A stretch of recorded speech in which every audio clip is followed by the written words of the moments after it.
চাওক মই এতিয়ালৈকে বস্তুখিনি অৱগত তেনেকুৱা নহয়, দেখাও নাই, শুনিছোঁ অলপ অলপ।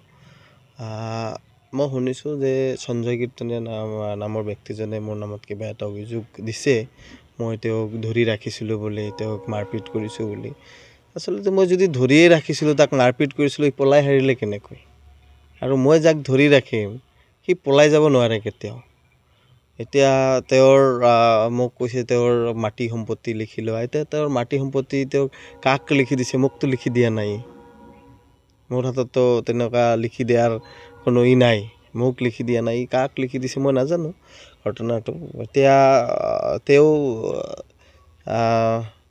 এটা নিধি কোম্পানীৰ নাম দি পেলাই তেওঁ মোৰ নামটো ইউজ কৰিছে তাতে বিভিন্নভাৱে, ৰাইজক বিভিন্নভাৱে এটা মিছগাইড কৰিছে।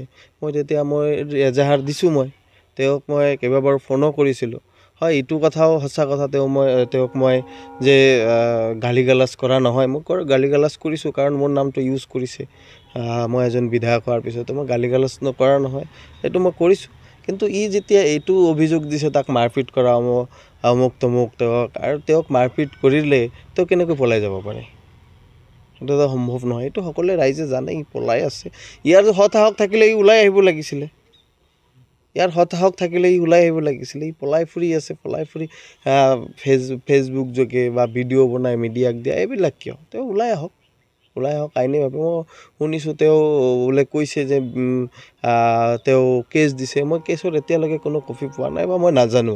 মই শুনিছোঁ দুই এজনে মোক ক'লে, যদি দিছে সেইটো মই আইনীভাৱে চাম। কিন্তু মই তাৰ নামত কেছ দিছোঁ, যিহেতু সি মোৰ নামটো ইউজ কৰি বিভিন্ন ঠাইত মোৰ নামবোৰ কৈছে। কিন্তু মই আইনীভাৱে তেওঁৰ ওপৰত ব্যৱস্থা লৈছোঁ আৰু এই ব্যৱস্থা মই ল'ম।